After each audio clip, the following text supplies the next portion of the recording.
If you're learning German, or you're planning to learn German, then you may have heard that German is a difficult language to learn. And well, it is. Gesundheit. But there's good news. There is actually a lot of factors that make it much easier than you may think. So let's find out which ones they are. But first, if you're new here, my name's Alex. I've been passionate about languages for a long time. I've studied more than 10 languages so far, and I make these videos to share my experience and insights so that you can find a more enjoyable way to reach your language goals. Why do people say that the German is a difficult language? It often comes down to grammar. The German language is infamous for having rather complicated grammar with lots of rules which are difficult to master. But for everyday language, it may actually not really be necessary to actually master all of these rules. It may be sufficient to have a basic grasp of them and still have a very effective daily communication. But first, let's look at what actually makes German an easy language to learn, and I'm looking at this from the perspective of someone who speaks English. The first point is vocabulary. Now, English and German both originate from the same language, from the same Proto-Germanic language, along with other languages like Dutch and Swedish. And while English has changed a lot over time and has been heavily influenced by French, by Latin, by Greek, much more than German has, although this has caused English to diverge and become more different from German, it has retained a core Germanic vocabulary, which is surprisingly similar to German. And the good news is that these are often the most frequently used words in everyday speech. If we look at a list of the 100 most used words in the English language, 96 of them are Germanic words, which means that these are very similar to words used in German. These are some very basic expressions like I drink, ich trink, I go, ich gehe, I think, ich denk. You can see how these words are almost identical. Of course, the pronunciation is different, but the core structure of these words is basically the same. We can also see this in some longer, very basic sentences like the grass is green, das Gras ist grün, or the apple is red and round, der Apfel ist rot und rund. It's really striking how similar these are, despite the fact that English and German on the surface have diverged so much. What is also very similar are numbers like 4, 5, 6, 7, 4, 5, 6, 7. And then if we look at the next number, 8, in German it's acht, which sounds a bit different because it has this h sound. But if you look at how the word is spelled in English, 8 has this GH inside, which is silent. Then why is it spelled?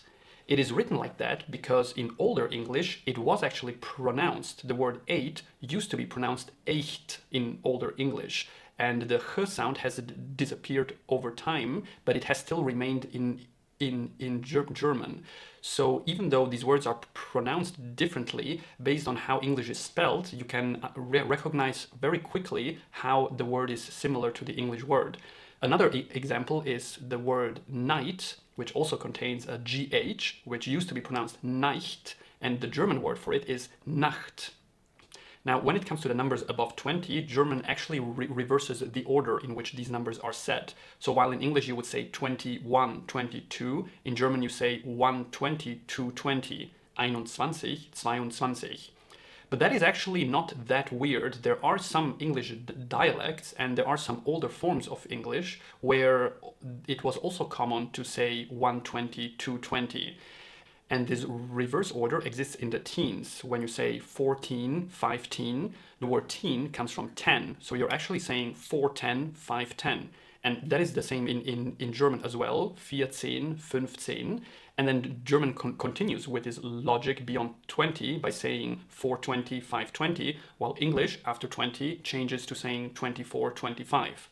So again, these are things that are very similar, and they used to be more similar in the past, and things have changed over time, but we can still see the similarities between these languages. So what about grammar, the big topic that makes German so difficult? Well, while English and German actually had much more similar grammar and vocabulary in the past, and I'm talking like 1,000 years ago, when Old English and Old German as well as Old Dutch were much more similar, they have changed over time, and English has moved further away, but it has retained a lot of grammatical features that are very Germanic and very similar to how German grammar works, and actually different from French grammar or Spanish grammar. One of these features are pronouns. The way pronouns are used and function in English and German are practically identical. If we look at a sentence like I see him, in German it would be ich sehe ihn. So it's the exact same word order and the exact same way that the pronoun changes to him, or in German ihn. While in French you would say je le vois, which literally means I him see. Or in Spanish you would say yo lo veo. Again, I, him, see, or sometimes even just lo veo, him, see. So it's a different word order in those languages. Or another example would be the sentence, I give him the book. Ich gebe ihm das Buch. Exactly the same word order, exactly the same logic. In French, you would say, je lui donne le livre. I, him, give the book. And in Spanish, le doy el libro. Him give the book. Similarly, the way possessive pronouns work is also identical between English and German, and is different in languages like French or Spanish. So, for example, in English you would say his book or her book, which in German is sein Buch or ihr Buch. While in French you can only say son livre, and that can mean his book or her book. You don't know, because there is only this one way of saying it. Or in Spanish you would say su libro. And in French you would say son livre, because livre is masculine. But if we take a feminine word like voiture, then you would say sa voiture, because the choice between son and sa in French depends on the noun that follows livre or voiture, and not on the person that owns it, like in English or in German.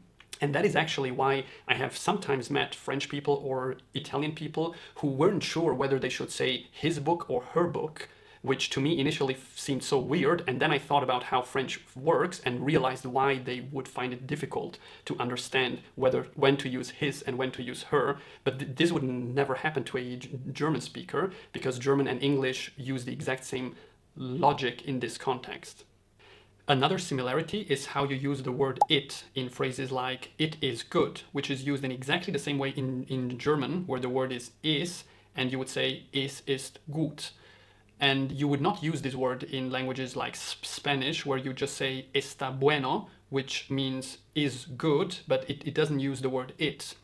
And the way English uses this is the same way in German with all these kind of phrases. Like when you say it rains, in German you say es regnet, while in Spanish you would just say llueve, which literally just means rains without the word it. And in other languages it's the same thing. For example, Russian would say idiot dождь, which just means goes rain, but again they don't use the word it. Or Chinese would say 下雨, which only means fall rain, and again they don't use the word it. So the way this works in German is exactly the same as in English, even when you say it is late, it is cold. And this is another example where German grammar is actually more intuitive for English speakers than Spanish grammar, Russian grammar, and so on. Another similarity between English and German are verbs plus direction. So in English, it's very common to have a verb followed by a direction, such as to go in, to go out, to go up, to go down. And this is exactly the same in German. You would say reingehen, rausgehen, raufgehen, runtergehen. And this is not common at all in Spanish, in French, in Italian, where they have dedicated words for these situations. So in Spanish, you would say entrar, salir, subir, bajar, or in French, entrer, sortir, monter, descendre. And this extends itself to a lot of other expressions like to come back, zurückkommen, to take back, zurücknehmen, to give back, zurückgeben. So when you're learning German, it's very easy to learn these expressions because you already know the word geben and zurück, and you just combine those and create this new expression in the same way like in English. While when you learn French or Spanish, you need to learn a new word which is used specifically for these things, like to give back, to go in, to go out. This system of a verb plus direction is something that exists also in other language families, like in Slavic languages or in Chinese, but then those languages have other factors which make them more difficult to learn than German. If you've made it this far into the video, then you might want to check out Linguamers, which is a language learning app that I've been working on for the past two years. I have designed the German course there by specifically taking into account all these factors that I've been discussing here. So, for example, if you start learning German on Linguamers, in the first few chapters, you would be exclusively learning words in German that have the same Germanic root like in English. And I have designed the course in this way because I wanted to make it easier for students to take the first few steps into the language, to make it easier to memorize the first 100 words, and so to give students a quicker feeling of confidence in the language and the ability to express basic thoughts and opinions faster. So if you want to check it out, I put a link down in the description. The next thing that makes German easy to learn are native compounds. Now, German makes a lot less use of Greek and Latin words than English, but also than French, Spanish, or Italian, especially for expressions like medical terms, where French, Spanish would often use a Greek word, which is not very intuitive and easy to learn because it's not very clear what that word means. And even a language like Russian would often use more Greek words than German. So what makes German easy in this context is that it uses native German words. So let's look at some examples of what these are. For example, the pipe in your throat where the food goes down, in English is called esophagus. Where does this word come from? It comes from ancient Greek and is therefore not very intuitive for someone who is learning English. It's a completely different word, and when you're learning the language, you cannot make use of any words that you already know. Now, in German, the word for esophagus is Speiseröhre, which literally means food pipe. So when you're learning German, you already know the word for food, Speise, and Röhre, pipe, and you just use those two words to learn Speiseröhre. So there's no need to learn a new word, which on top of it is an ancient Greek word, and therefore does not really have any connection with the language. Another example is the word diabetes, which also comes from ancient Greek. Now, German does have the word diabetes, but the most commonly used word in the everyday language is Zuckerkrankheit, which literally means sugar sickness.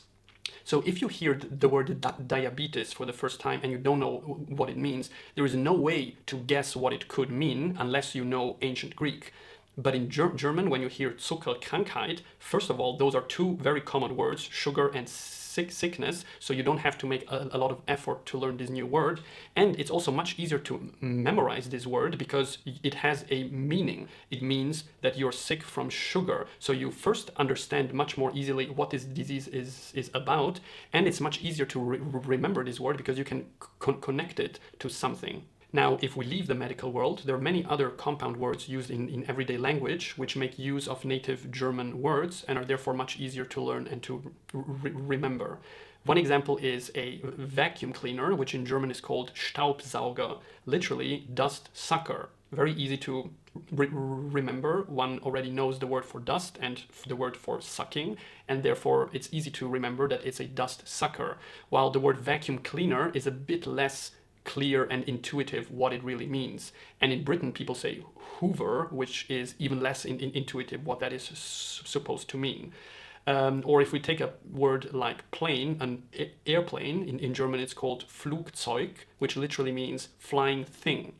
So again, a rather easy word to remember. You already know the word to fly and the word for thing, and so you put it together and you get a flying thing, ein Flugzeug.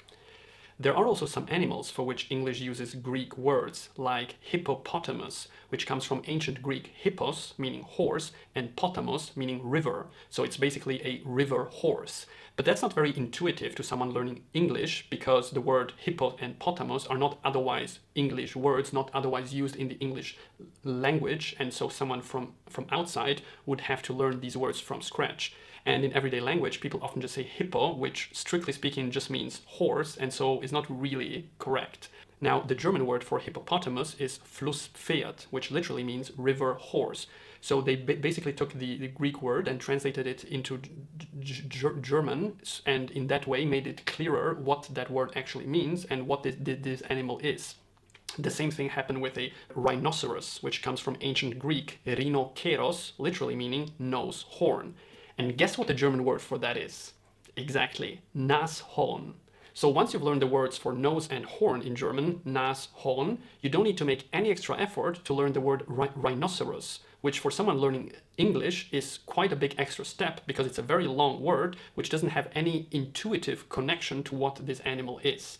Now, besides the common Germanic vocabulary, English and German also share a lot of words that come from Latin and from Greek. And these words also exist in French, Spanish, but also Polish, Czech, and so on. But these still make German an easier language to learn than, for example, Arabic, Chinese, or Japanese that don't use these words. And these are words like university, Universität, tradition, Tradition, information, Information. So there are a lot of words for these abstract concepts that are shared between both languages.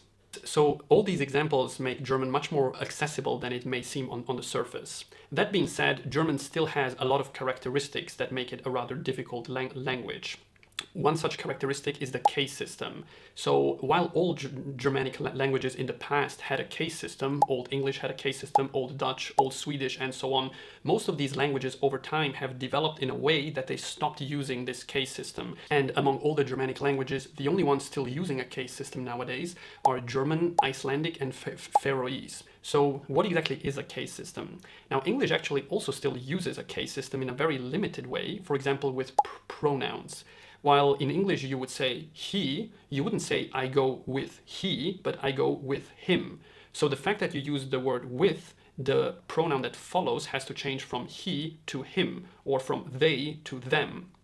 But if you say I go with the friend friend doesn't change, it always remains the same. Or the car, I go with the car, it doesn't change. But in German, it does. So in German, if you use the word with, whatever word follows has to change.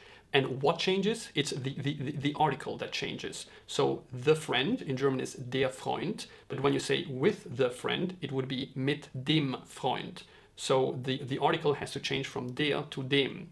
And this is one aspect why many people find German very difficult. But how critical is this? What happens if instead of mit dem Freund you say mit der Freund? It sounds weird to native Germans, but 99% of people will understand what you are saying. Just like if you say with he instead of with him, you understand what it means. And saying mit der Freund sounds even less bad than saying with he, because with him is such a common expression. And this is how I generally look at grammar. I look at grammar in terms of what grammar is critical for comprehension and what grammar is not critical for comprehension. So there are a lot of grammar rules where if you get them wrong, the other person will really struggle to understand what you're saying. And there are other grammar rules where if you get them wrong, people can still, in 99% of the cases, understand what you're saying. So while German has this case system and there is a correct way of using it, if you don't use it correctly all the time, people still understand what you're saying. And so German is difficult if you really want to master the language, if you really want to use all these cases correctly all the time. But I think that that is not really strictly necessary to reach a conversational level to make yourself understood and especially to understand others. So in that sense, I think that you can get away with having a general grasp of how German grammar works without being an expert in it. And I think that it also works in other languages that use case systems. For example, when I speak Russian, I constantly have doubts whether I'm using the right case or not. But in 99% of the cases, pun intended, it doesn't matter because people understand what I'm saying. So German is definitely not the easiest language out there, but I hope I helped you realize that there are a lot of factors that make German a lot less scary than many people may think it is. I hope you found this video interesting. If you have any thoughts about it or comments, please write them below. I try to always reply to all the comments. Thanks a lot for watching, and I see you next time. Have a nice day. Bye bye.